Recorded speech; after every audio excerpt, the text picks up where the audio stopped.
नमस्कार दोस्तों, दक्ष online study point में आपका स्वागत है। आज की जो हमारी क्लास होगी वो ग्राफ की व्याख्या और विश्लेषण, तालिका की व्याख्या और विश्लेषण, जो 20 मार्क्स का आएगा यूपी ट्रिपल एससी। आज जो पीईटी का एग्जाम जो 24 अगस्त 2021 का, ये इससे पहले हमने 2 लेक्चर लिया है, ये तीसरा लेक्चर है। ठीक है, तीसरा लेक्चर है। जो कि आज जो क्लास है वो बार ग्राफ है। किस पे है? Bar graph.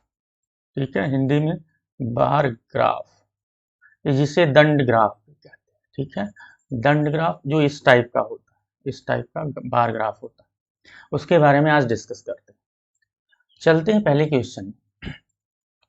और आपको हमने पहले भी बताया है कि इसमें जो मेन जो होता है रेशियो, अनुपात और परसेंटेज से रिलेटेड ही क्वेश्चन पूछे जाते हैं।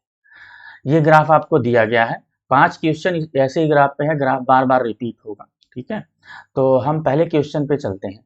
प्रवेश परीक्षा में शहर एम से सफल होने वाले छात्रों का शहर क्यू से सफल होने वाले छात्रों से क्रमशः अनुपात क्या है? यहाँ पे ये दिया है, जो डार्क लाइन है, जो डार्क ग्राफ है वो सफल होने वाले छात्र हैं, और जो व्हाइट है वो असफल होने वाले छात्र हैं। 6 विभिन्न शहरों में एक प्रवेश परीक्षा हो रही है, सफल और असफल होने वाले विद्यार्थियों की संख्या है।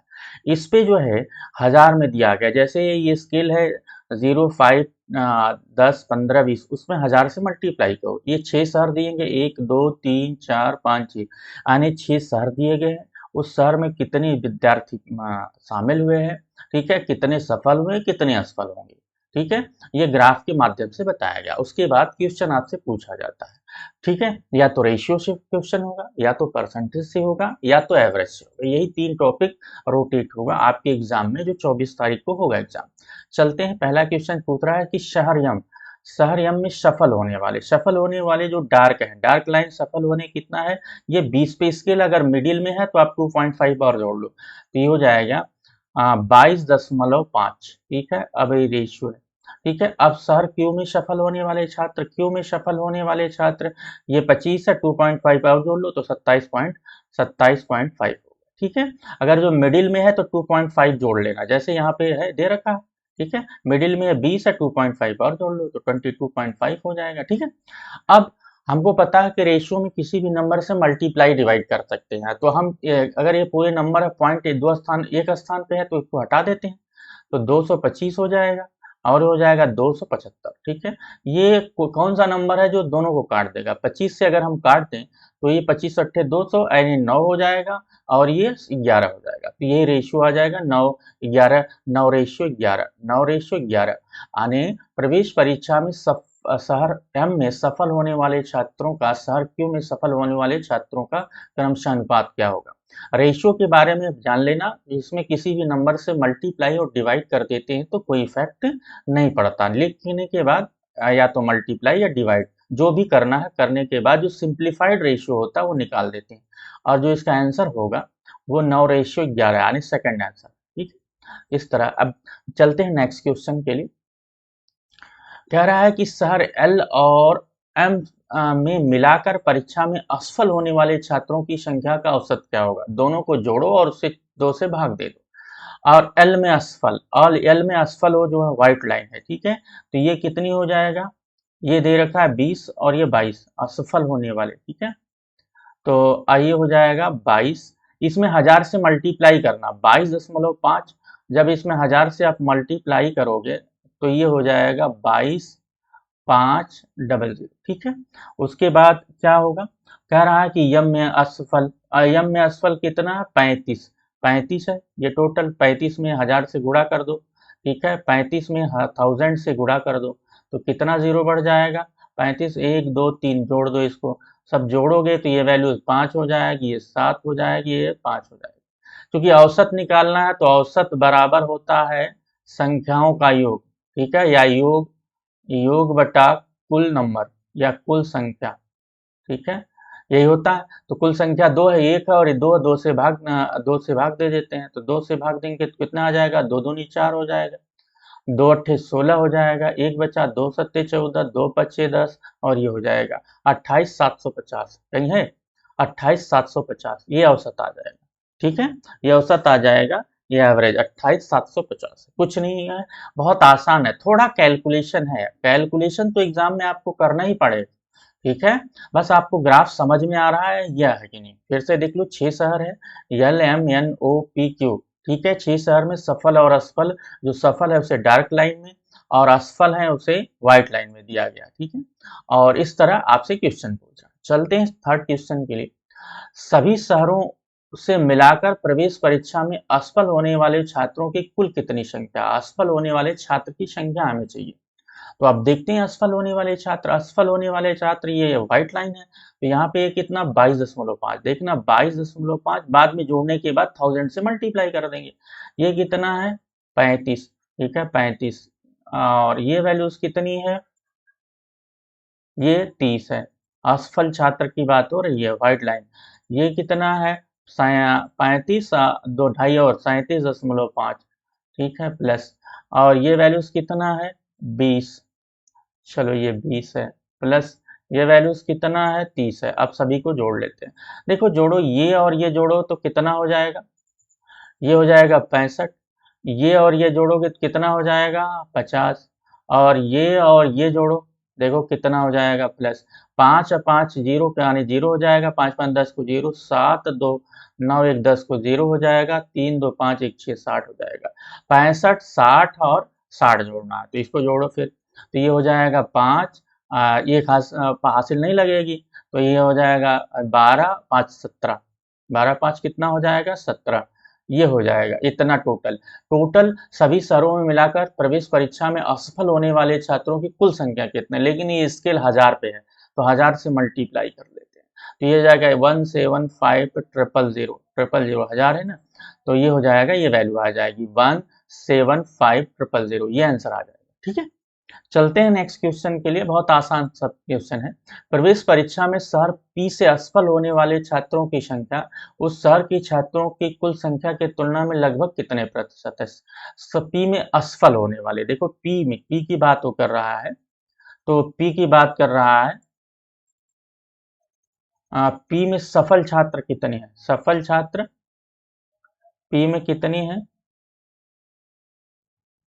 कह रहा है प्रवेश परीक्षा में शहर पी से असफल, असफल ये है पी में ये है। ठीक है, आने 20, फिर ये कह रहा है कि उस शहर के छात्रों की कुल संख्या, उस शहर के कुल छात्रों की संख्या देखो ये 20 है, और ये कितना 35, 20 और 35 कितना हो जाएगा 5 और 5, ठीक है 5।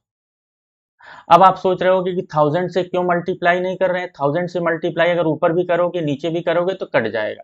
आई इन 200 परसेंटेज है, 11 से काटो, 5 से काटो, 5 11 पचे 55 है, ये 4 हो जाएगा, तो 400 बटा 11, 11 से फिर काटो, तो 11 तिया 33, 7 बचा, 11 छक्का 66, ये कितना बचा 4, 11 तिया 33, 3, फिर वही कंडीशन, यानी ये परसेंटेज आएगा 36.36, 36.36, कुछ नहीं करना है। प्रवेश परीक्षा में पी में असफल होने वाले, पी में असफल कितने हुए देखो, ये व्हाइट लाइन है, कितना दे रखा है 20, और उस सभी छात्र का मतलब इसमें है कि पी और आने सफल और असफल को जोड़ देते हैं, असफल हुए 20 और सफल हुए 35, तो जोड़ दोगे तो 55, 55 से भाग देगी इंटू 100। ये परसेंटेज, इस टाइप का क्वेश्चन बहुत अब पूछा जाएगा, ये इंपॉर्टेंट कंसेप्ट है, इसको ध्यान रखना। ठीक है, चलते हैं नेक्स्ट क्वेश्चन के लिए।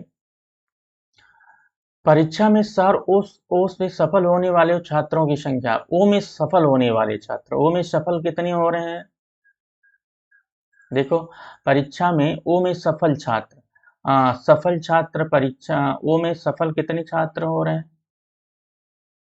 ओ परीक्षा में शहर ओ से सफल होने वाले छात्रों की संख्या सभी शहरों से मिलाकर परीक्षा में सफल होने वाले छात्रों के कितना प्रतिशत है लगभग। ठीक है, यही आपसे पूछ रहा है, तो इसमें सफल होने वाले ओ की संख्या, परीक्षा में शहर ओ में सफल होने वाले जो छात्र हैं, ये दे रखा है 25। ठीक है, 25 25, ठीक है, अब ये कह रहा है कि सभी शहरों में मिला के, फिर कह रहा है कि वो में सफल होने वाले छात्र सभी शहरों में मिलाकर परीक्षा में सफल होने वाले छात्रों का कुल कितनी प्रतिशत है, सभी को जोड़ो जो सफल होने वाले विद्यार्थी हैं। यहाँ पे 30 है, सफल हुए हैं। यहाँ पे 22.5 है। यहाँ पे कितना है, 32.5 है। 30, 32.5 है। यहाँ पे सफल होने वाले 25, ठीक है। यहाँ पे 35 और यहाँ पे 27.5 जोड़ दो, ये आ जाएगा 5, ठीक है। 10, 10, 7, 17, 18, 19, 20, 21, अब 22 को दो, ठीक है, हाथ में एक आया। 3, 2, 5, 5, 5, 10, 15, 15, 2, 17, ठीक है। तो ये टोटल डिवाइड कर दो, 172.5 इंटू 100। ये कैलकुलेशन लगभग में पूछा है, तो अब देखो ये आंसर कितना दूर दूर है, तो हम इस वैल्यू को 175 बना लेते हैं। 100 कितना बना लेते हैं, 75, क्योंकि लगभग पूछ रहा है। कैलकुलेशन आसान करने के लिए 175 इंटू 100, ठीक है। तो 25 से काटोगे तो ये 4 हो जाएगा, और 25 सत्ते 7 हो जाएगा, ये 100 है। 100 को फिर किससे भाग दोगे, 7 से। तो 100 को जब 7 से भाग दोगे तो कितना बार जाएगा, ठीक है। तो ये एक बार गया, ठीक है, बचा 3, 7 चौक 28, ठीक है, 7 चौक 28, फिर 2 बचा, 7 दूनी 14, आने 7 14.2, क्योंकि ये वैल्यू लगभग लगभग 14 के अप्रोक्सीमेट में जा रहा है, ठीक है। तो आंसर 14 आएगा। लगभग है, वैसे 172.5 से भाग देने तो लगोगे तो बहुत टाइम लगेगा, क्योंकि जब लगभग पूछता है तो अप्रोक्सीमेशन अलाउ कर देते हैं, जो सही कुछ उसके नज़दीक अच्छी डिजिट होती है जो कैंसिल होने वाली हो तो उसको रख लेते हैं। 172 की जगह 175 हमने रख दिया, ठीक है। तो कैलकुलेशन आ जाएगा 14। क्वेश्चन पूछ रहा था परीक्षा ओ में सफल होने वाले छात्र, जो कि 25 है। फिर कह रहा है कि सभी शहरों में मिलाकर सफल होने वाले छात्रों की संख्या, सभी शहरों का सफल होने वाले छात्रों की संख्या को हमने क्या कर दिया, जोड़ दिया, जोड़ने के बाद भाग दे दिया, ठीक है। और उसके बाद 100 से मल्टीप्लाई कर दिया तो परसेंटेज आ जाएगा, जो कि कितना आ गया है, 14। आने टोटल वैल्यू कितनी आ जाएगी, 14, ठीक है, परसेंटेज। चलते हैं हम नेक्स्ट क्वेश्चन के लिए। अब नया ग्राफ आ गया, ध्यान रखना, अब न्यू ग्राफ है। अब रिमेनिंग 5 क्वेश्चन जो है नए ग्राफ पे होगा, ठीक है। अब आपको करना क्या है, देखते हैं। इसमें आपको दिया है 2007 के 5 महीने के कंप्यूटरों की मांग और उत्पादन दिया। कंप्यूटर का उत्पादन और मांग हो रहा है। मान लीजिए कोई कंपनी है, ठीक है। जनवरी, फरवरी, मार्च, अप्रैल, मई 5 महीने हैं, कंप्यूटरों की संख्या दे रखा है एक स्केलिंग पर, ठीक है। स्केलिंग पे कंप्यूटरों की संख्या देकर, जो अगर ये ग्राफ, जो बार ग्राफ अगर बीच में जाए तो बीच की वैल्यू, जैसे 800 और 1000 के बीच की वैल्यू कितनी होगी, 900। उसी तरह 2600 और 2700 के बीच की वैल्यू कितनी होगी, 2700। उस आधार पे एक ग्राफ हो। याद रखना एग्जाम में कभी कभी ग्राफ बहुत क्लियर नहीं होगा, ठीक है, बहुत क्लियर नहीं होगा, आपको बहुत बारीकी से ध्यान देना होगा, ठीक है। तो इस बात को हमेशा ध्यान रखना। देखते हैं पहले क्या है, ये देखो महीने हैं और ये कंप्यूटरों की संख्या है, ये मांग है। जो मांग है वो डार्क लाइन है, ठीक है, डार्क लाइन है, आने गहरे में है। और जो उत्पादन है वो क्या है, व्हाइट लाइन। कंप्यूटरों की मार्च महीने की मांग की तुलना में फरवरी महीने की मांग लगभग कितने प्रतिशत है, पात्र करना। देखो स्टेटमेंट घुमा दिया है, किस महीने के बारे में परसेंटेज पूछ रहा है, फरवरी महीने की मांग का लगभग कितने प्रतिशत है। कंप्यूटरों की मार्च महीने की मांग की तुलना में फरवरी महीने की मांग लगभग कितने, फरवरी के बारे में पूछ रहा है, जिसके बारे में पूछता है उसको ऊपर रखते हैं। फरवरी माह का जो मांग है वो 100 है, कितना है, 100 है। फिर कह रहा है कि मार्च में कंप्यूटरों की मांग, अब देखो मार्च में कंप्यूटर की मांग कितनी है, ये दे रखा है, की स्केल दे रखा है। ये मार्च है, कितना दिखा है, 2000, ठीक है, 2000, 2000। आई इन 200, लैंग्वेज को हमेशा ध्यान रखना, ये इससे कट जाएगा, 2 जीरो कट जाएगा, 20 से काटोगे तो 5% कितना आ जाएगा, 5%। कह रहा है कंप्यूटरों की मार्च महीने की मांग की तुलना में, जिसके तुलना में पूछा जाए वो हमेशा नीचे आएगा, याद रखना, डिनोमिनेटर में। और जिसके बारे में पूछा जाए हमेशा ऊपर होगा, हमेशा ये लैंग्वेज ध्यान रखना, नहीं तो प्रॉब्लम आप उल्टा कर दोगे, उल्टा कर दोगे तो आंसर उल्टा आएगा, और जो कि आप गलत मार दोगे, क्या कर दोगे, गलत कर दोगे, जो कि सही नहीं है। चलते हैं नेक्स्ट क्वेश्चन के लिए। कंप्यूटरों का अप्रैल महीने का उत्पादन जनवरी महीने के उत्पादन का लगभग कितना गुना है। ठीक है, कंप्यूटर का अप्रैल महीने का उत्पादन, अब उत्पादन देखो ये ग्राफ है व्हाइट वाला, तो कंप्यूटर का अप्रैल महीने का उत्पादन कितना दे रखा है, ये वैल्यूज दे रखा है। ठीक है, ये वैल्यू लगभग 22 है। ठीक है, तो अप्रैल का जो है, अप्रैल का उत्पादन जो है, उत्पादन दिया है 2200। ठीक है, फिर कह रहा है जनवरी महीने के उत्पादन, जनवरी में जो उत्पादन हो रहा है वो कितना है 1000 है। जनवरी का उत्पादन जो है वो 1000 है। तो कह रहा है कि 1000 है, ये 2200 है, तो कह रहा है कि कितनी गुना है। समझे, भाग दे दो या रेशियो निकाल दो, बात एक ही है। ठीक है, जो भी चाहोगे कर लोगे, भाग दे दो या रेशियो निकाल लो। रेशियो निकाल देते हैं, जैसे 2200 है और ये 1000 है। ठीक है, आप इसको सभी को क्या करते हैं, 1000 से भाग देते हैं, तो ये 1 आ जाएगा और ये 2.5 2.2 आ जाएगा। 100 से हमने भाग दे दिया, रेशियो निकाल लिया। ठीक है, तो ये 1 होगा तो ये कितना होगा, यानी 2.2 होगा, तो ये वैल्यूज आ जाएगी। ठीक है, कितना गुना है, रेशियो से निकाल लो या तो खुद भाग दे दो, बड़े वाले को छोटे से, तो कई गुना होगा ये वैल्यूज आ जाएगी। ये आंसर आ जाएगा 2.2। ठीक है, नेक्स्ट क्वेश्चन के लिए चलते हैं। कुल 5 महीनों की कंप्यूटरों की औसत मांग और औसत उत्पादन में कितना अंतर है। सभी को औसत मांग और औसत उत्पादन का औसत निकालना है और उसका डिफरेंस करना, बस इतनी है। तो औसत मांग हम निकालते हैं, औसत मांग। ठीक है, औसत मांग, ये वैल्यू जोड़ लेते हैं सभी। औसत मांग जब जोड़ते हैं, ठीक है, तो पहले देखते हैं मांग वाला, देखते हैं कितनी मांग हो रही है। ये वैल्यू दे रहा है 24, ये 2500 है, कितना है 2500। ठीक है, पहली वैल्यू 2500 है, दूसरी 100 है, कितनी है, सिर्फ 100 है, दूसरी 100 है। ठीक है, तीसरी वैल्यू जब हम देखते हैं तो ये वैल्यू 2000 है, कितना है 2000। और चौथी वैल्यू ये दे रखा है, ये 700, ये वैल्यू, ये यहाँ से 700। ठीक है, तीसरी वैल्यू ये कितनी वैल्यूज है, 700। और ये वैल्यूज है मांग, लगभग दे रखा है ये 2800, ये 26 है, ये यहाँ पे जाएगा ग्राफ 2800। ठीक है, तो ये 2800, सभी को जोड़ो। ठीक है, किससे भाग दे दोगे, 1 2 3 4 5 से भाग दोगे, जोड़ोगे 1 0 2 0। अब जोड़ो, देखो 8 7 15, 8 7 15, अब 15 20 21 को 1, 2 2 4 2 6 और 8। और किससे भाग दोगे, 5 से, 5 से भाग दो। देखो 5 5 कन्ने 5, 3 0, 5 छक्का 30, 5 दूनी 10। ठीक है, 1620 आ गया। ये है कंप्यूटरों की जो मांग का औसत हो गया, वो 1620 हो गया। करते क्या है, औसत बराबर हमने आपको बताया था, औसत बराबर क्या होता है, औसत बराबर योग बटा कुल संख्या। क्या है, कुल संख्या, यानी कितनी संख्या, यहाँ 5 है, उसका योग कर दिया, पांचों को योग निकाला, फिर उसको 5 से डिवाइड कर दिया। फिर मांग का औसत है, अब उत्पादन का औसत। ठीक है, उत्पादन का औसत। ठीक है, सभी को जोड़ते हैं, उत्पादन कितना हो रहा है, देखो ये वैल्यू देख रखा है। उत्पादन में पहली वैल्यू 1000 है, 1000 है। दूसरी वैल्यू उत्पादन ये दे रखा है 1300, कितनी दे रखा है 1300। और तीसरी वैल्यू दे रखा है उत्पादन में 4 1 500। और चौथी वैल्यू ये दे रखा है 2200, कितना दे रखा है 2200। और लास्ट वैल्यू ये दे रखा है 18 16 17 1800, 1800।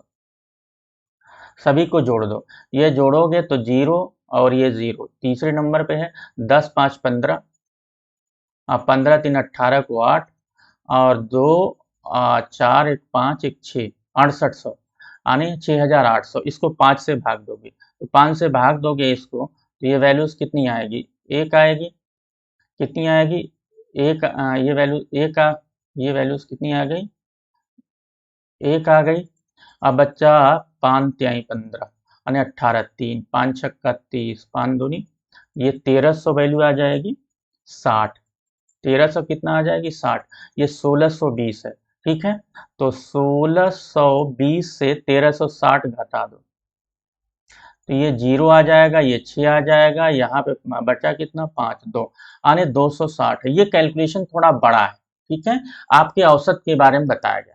यानी मांग का औसत निकालो और उत्पादन का औसत निकालो और उसको डिफरेंस कर दो, बस यही कैलकुलेशन। मांग का औसत और उत्पादन का औसत निकालो और दोनों को डिफरेंस कर दो, आ जाएगा 260।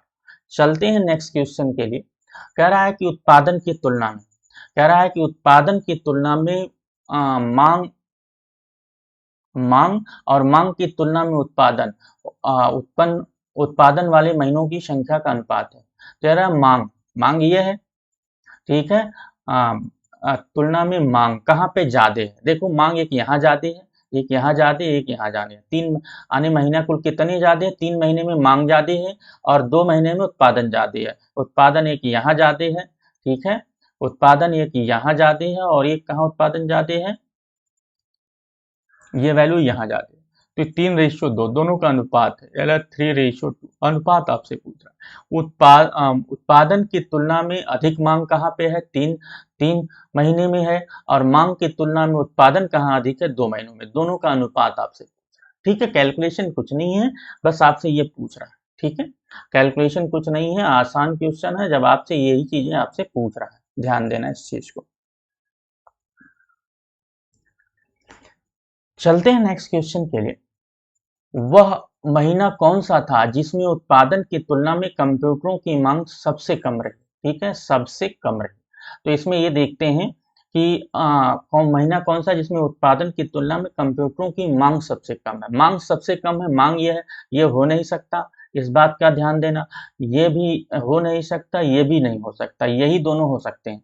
तो इसमें 100 है, इसमें 100 है, और ये वैल्यू जो दे रखा है ये 1300। एक ये वैल्यू आ रही है और दूसरी ये वैल्यू दे रखा है 700, और ये वैल्यूज दे रखा है 2200, ठीक है। तो जब आप करोगे रेशियो तो एक रेशियो ये 13 आ जाएगा, ये 7:22 आ जाएगा, ठीक है। अब ये देखो ये 13 गुना है, क्या गुना है, 13 गुना, ये गुना, ये लगभग 3 गुना है, क्योंकि 7:22 का क्या गुना है, 3 गुना है। तो आंसर आ जाएगा ये, राइट आंसर आ जाएगा। कौन सा महीना होगा, फरवरी। कौन सा महीना होगा, फरवरी। ये पूछ रहा है वह महीना कौन सा था जिसमें उत्पादन की तुलना में कंप्यूटरों की मांग सबसे कम रही। तो आंसर आ जाएगा, ये आंसर आ जाएगा फरवरी, ठीक है। ठीक है, ये हमारी तीसरी क्लास थी। अगर ये वीडियो आपको अच्छा लगा तो शेयर सब्सक्राइब जरूर करें। धन्यवाद।